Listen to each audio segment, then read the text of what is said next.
Things have gone topsy-turvy, and the men have either grown limp or frozen up, unsure of how to operate in this feminized society. As Wodehouse once put it, the men have stiffened from head to foot like somebody in the Middle Ages on whom the local wizard had cast a spell.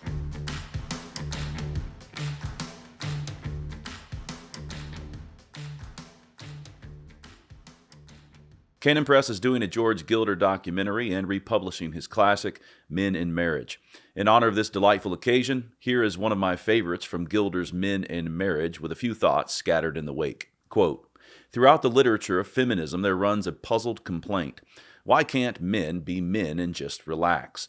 The reason is that, unlike femininity, relaxed masculinity is at bottom empty, a limp nullity. While the female body is full of internal potentiality, the male is internally barren, from the old French bar, meaning man. Manhood, at the most basic level, can be validated and expressed only in action. In all its specific expressions, manhood is made, not born." This is simply some good old horse sense. This is 3 yards and a cloud of dust teaching on masculinity that can only be lost on our lazy, inflated, on-the-dole generation. Ask your grandfather if he is still around. Men are made to work. We work, or we die. The guild of soft evangelicals may fear I'm going Jesus and John Wayne on them. My first reply is, we can use a good bit more of Jesus and John Wayne. My second reply is that there is nothing superficial or machismo to this point about manhood being expressed in action.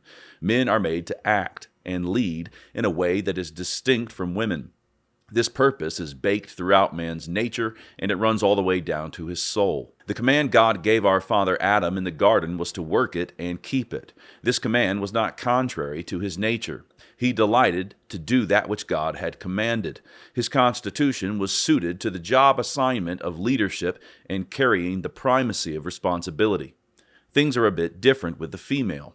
I am not saying that women are not hard workers. Anyone who has even glanced at Proverbs 31 knows the flurry of goods that flows from the fingertips of a woman who fears the Lord.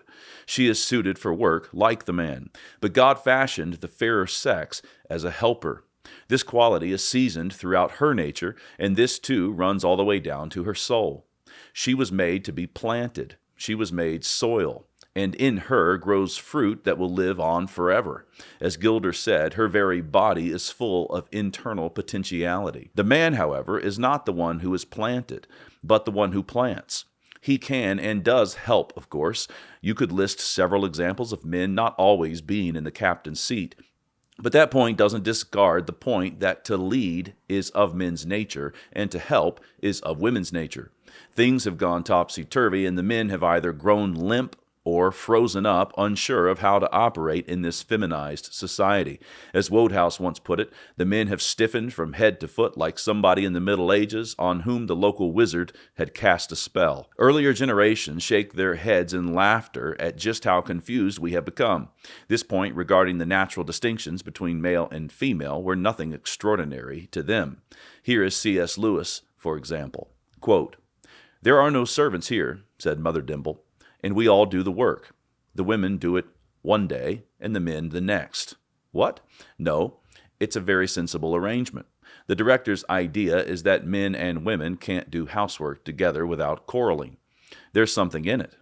Of course, it doesn't do to look at the cups too closely on the men's day, but on the whole, we get along pretty well. "But why should they quarrel?" asked Jane. "Different methods, my dear. Men can't help in a job, you know.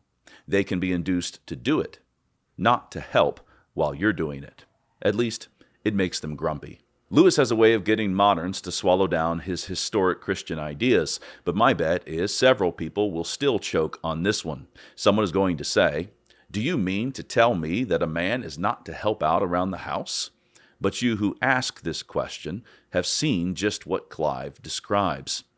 The present structure of our society is cockeyed.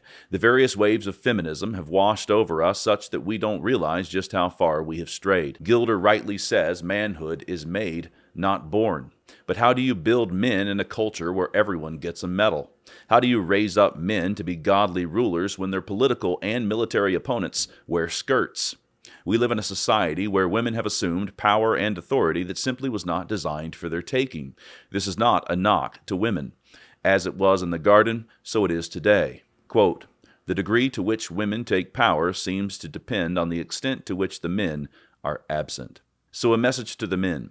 It is time to rebuild. A good place to start would be Gilder's Men and Marriage. Get your copy at dadsareback.com.